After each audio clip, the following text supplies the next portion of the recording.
एक महिला की सलवार उतारने की कोशिश करना और उसका ब्रेस्ट प्रेस करना, क्या इसे रेप अटेम्प्ट माना जाएगा? इसी सवाल पर पटना हाई कोर्ट का एक फैसला पूरे देश में चर्चा का विषय बन गया है। इस मामले में कोर्ट ने कहा कि उपलब्ध सबूतों के आधार पर यह मामला रेप अटेम्प्ट की कानूनी परिभाषा में नहीं आता। इसलिए आरोपी को आईपीसी की धारा 354 के तहत दोषी माना गया। आईपीसी की धारा 354 कहती है कि अगर कोई व्यक्ति किसी महिला पर हमला करता है या आपराधिक बल का इस्तेमाल उसकी गरिमा या मर्यादा को ठेस पहुंचाने के इरादे से करता है, तो यह अपराध है। इसके लिए 1 साल से 5 साल तक की जेल और जुर्माना हो सकता है। तो अब सवाल उठता है, क्या पटना हाई कोर्ट ऐसा फैसला देकर छेड़खानी को बढ़ावा दे रहा है? कोर्ट का कहना ऐसा नहीं है। कोर्ट ने यह नहीं कहा कि ऐसी हरकत छोटी है या अपराध नहीं है। कोर्ट ने सिर्फ यह तय किया है कि इस मामले में कौन सी कानूनी धारा लागू होनी है। कानून में हर अपराध की अलग अलग श्रेणी होती है। जैसे चोरी और डकैती दोनों अपराध है, लेकिन दोनों के लिए अलग अलग प्रावधान है।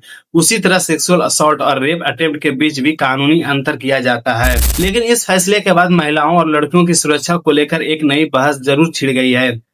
कई लोगों का मानना है कि ऐसे फैसलों से समाज में गलत संदेश जा सकता है, जबकि दूसरी तरफ यह तर्क दिया जा रहा है कि अदालत ने सिर्फ मौजूदा कानून की व्याख्या की है, नया कानून नहीं बनाया। यानी अब बहस सिर्फ इस एक फैसले की नहीं, बल्कि इस बात की भी है कि क्या महिलाओं की सुरक्षा को और मजबूत करने के लिए कानून में बदलाव की जरूरत है।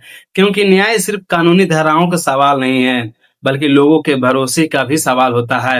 तो आप इस फैसले को कैसे देखते हैं? अपनी राय कमेंट में जरूर बताइए।